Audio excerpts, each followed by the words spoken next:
Today we're talking about how to respond to rude comments. Those moments you're caught off guard by something that wasn't nice. Do you say something? Do you not say something? What do you say? All that and more coming right up. Welcome to the Jefferson Fisher Podcast, where I'm on a mission to make your next conversation the one that changes everything. If you enjoy learning tools to improve your communication, I'm going to ask you to subscribe or follow this podcast. And please leave a review. It really does help.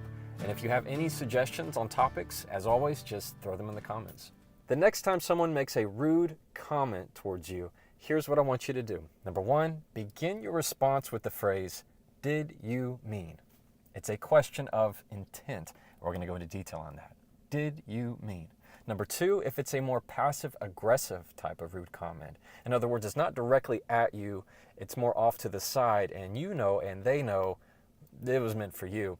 We're going to have questions that check them. These are questions like, did I offend you in some way? Or are you doing all right? It sounds like you're having a hard day. There are ways that you can check them without coming across like you're also wanting to be rude. And number three, my personal favorite response to a rude comment is nothing at all. You respond with absolute silence. But there's a technique and a trick on how to do it correctly. And here's the thing about rude comments. They're tests. There are ways for the other person to test and assess what your temperature is. Can they get a reaction to you or not? So I want you to pretend it's like a card game. Now you have a set of cards, they have a set of cards. When they first make that rude comment, they're playing a 2. You have a choice. Do I play this game or do I not? Maybe you decide that you want to. You're going to lay a 4. Or they're going to lay another rude comment, and then they play a 7. And you go, okay, how far do I push this? How far do we go in these rude comments between one another? And that's a bad game to play because nobody wins, right? Everybody's going to lose in that game. One of you is going to have to apologize, and it's typically the person who plays the last card.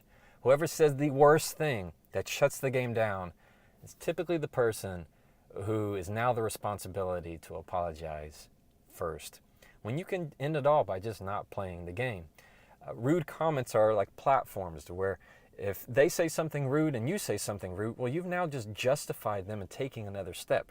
You've now justified and said, convinced them that you are every bit of the comment that they just made. Because now instead of being curious about it and saying, hey, where's this coming from? Instead, you're doubling down on it, which makes it look like you're confirming what they said and saying, yeah, but you're this and you're that and you're X, Y, and Z.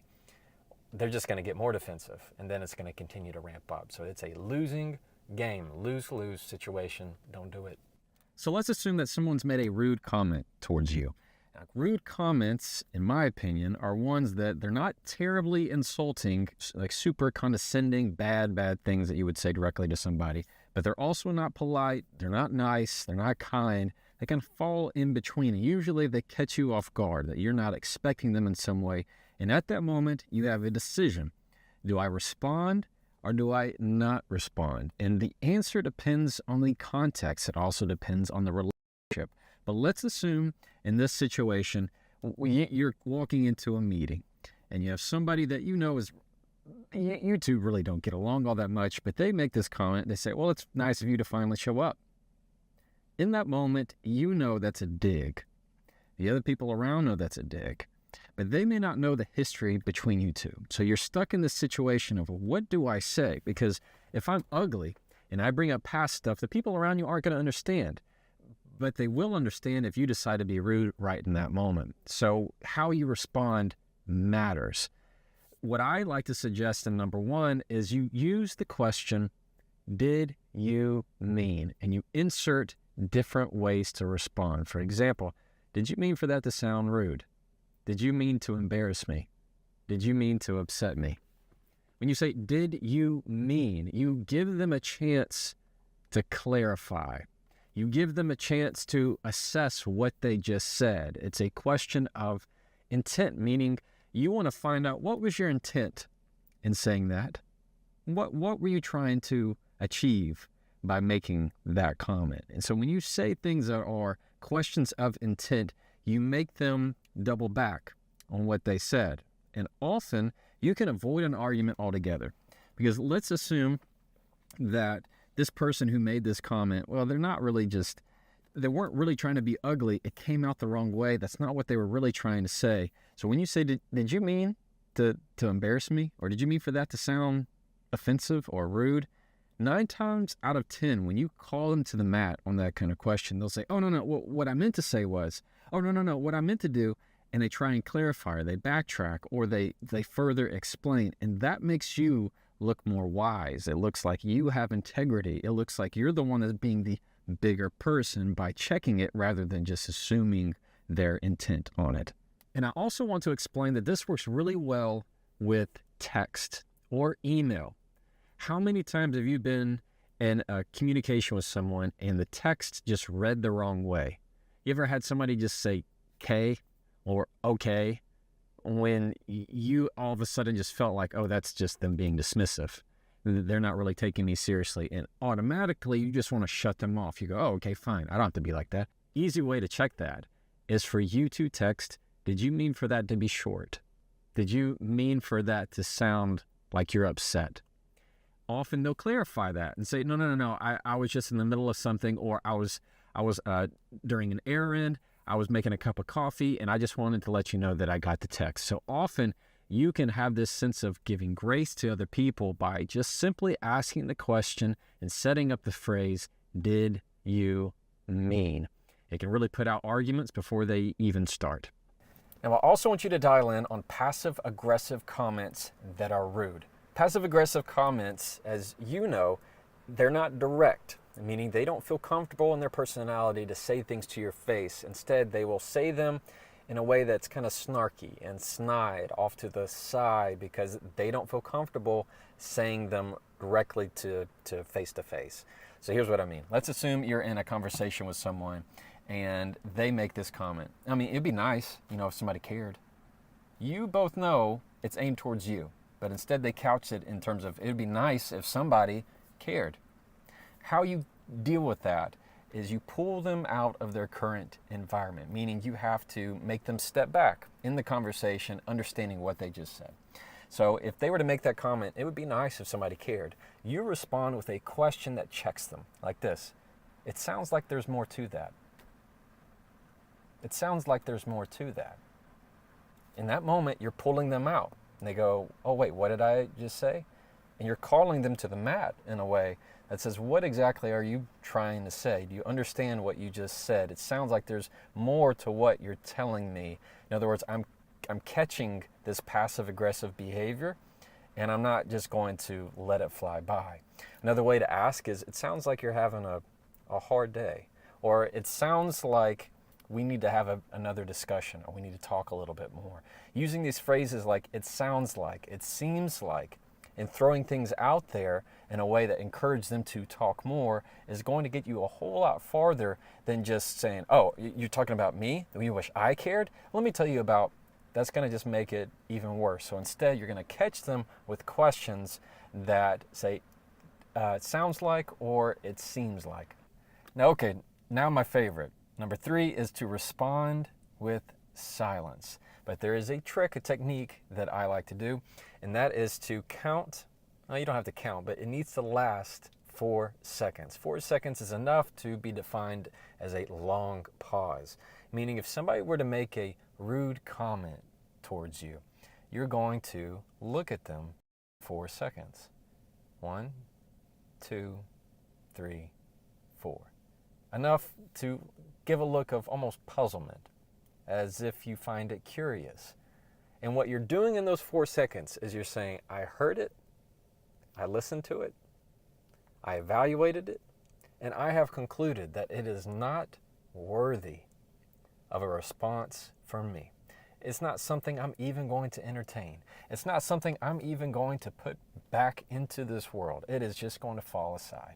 A nice idea that you can have in your mind, a mindset of it, as if you have a desk off to the side. What I talk with my clients is it's a counsel desk. You're an attorney, you're standing up and you have a counsel desk.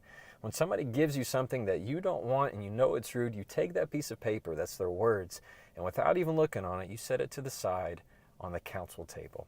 As if you say, no, I know my truth, I know my presence, I know my purpose here. I'm going to take what you just said that I know to be rude because I've listened to it, I heard it, I considered it, I weighed it, and I'm just putting it right here on the council table. And that's the best way to handle those rude comments. Just nothing but silence. Okay, now we're at the portion of the episode where I get to read an email from a follower. If you're not already signed up, you can sign up there in the show notes for my newsletter. It's a weekly newsletter where I send out a communication tip once a week, right to your inbox, short and sweet, typically 3 points. And I'm going to read one right now. So this one is from Amy. She's over in Paris. That's awesome. Y'all should be getting ready for the Olympics, right? The Olympics, I think, are starting like in a week. She says, "Hey Jefferson, love your stuff. Thanks, Amy. I have a problem with a colleague who always emails very short sentences. I try not to take them personally, but I have a tough time with it. Is there something I can do to make her emails not so short?" Amy, totally got you. You're not the only one that has this problem.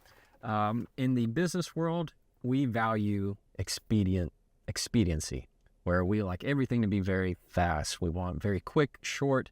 You have Slack, you have different ways of instant messaging people. So having very short, few word responses are pretty normal. But I commend you on not taking them personally, because that can go to a negative spot, a dark place very quickly. Here's what I want you to do. Like just what we talked about earlier in this episode, you can use "did you mean?" So if you were to reply to something, if she said something very short and you felt it to be dismissive, or you felt it be a negative feeling inside you when you read that, you can always clear it up with a "did you mean?" Did you mean for that to sound short? ? And send that. What I don't want you to do is start assuming the intent. That you start to just have an email that is 4 sentences, 6 sentences long, where you all of a sudden have a paragraph where you're trying to just assume and guess what this person meant, or you're assuming a certain tone, and so you're sending it back to this person in a negative light. Don't do that. Just very quickly say, "Did you mean for that to sound short?" It should be cleared up pretty quickly. Another thing that you can do, that it's going to depend on your relationship with this person, is to ask them for more context. Can you go further? Can you go a little deeper into that? Ask those questions, those probing questions that make them give you more information. To just say, "Can I have some more context with that?" ? You don't need something long and detailed to say, "Hey, I am so sorry," which is over apologizing, right? Like we talked about in the prior episode. Instead of saying, "Hey, I'm so sorry.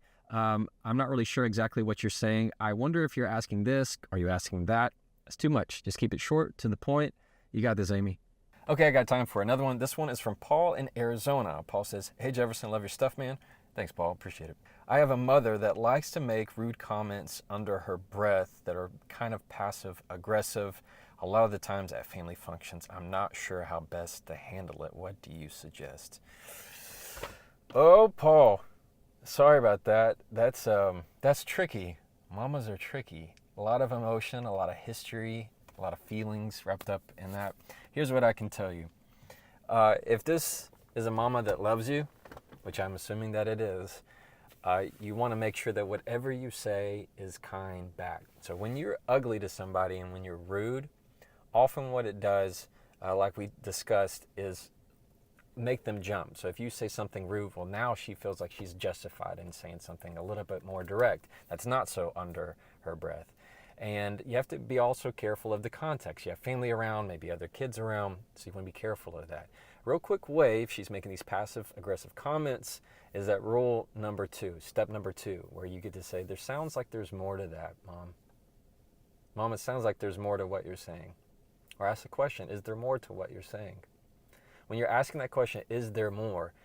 it's you not just taking her comment as something offensive for you to all automatically get defensive about. Instead, you're taking a moment to be curious about what she said and diving deeper into, "I want to know more because I can tell this is coming from a place that is unresolved. I can tell this is coming from a place that's deeper than what we're talking about." So when you have that moment, just check her by bringing her out of that environment and say, "It sounds like there's something else that we need to discuss." And often that will take care of it altogether.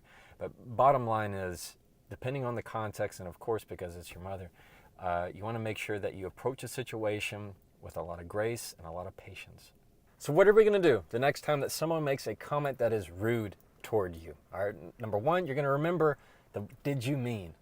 Did you mean for that to sound rude? Did you mean for that to hurt my feelings? You're going to find a way to be a mirror so that they can hear what they've said and see if they're going to clarify it and fix it, and that will often remove the argument. You can also, when we're talking about number two, passive aggressive comments, check them by pulling them out of their current environment to say, it seems like, or it sounds like. It sounds like you're having a hard day. It seems like there's more to what you're saying.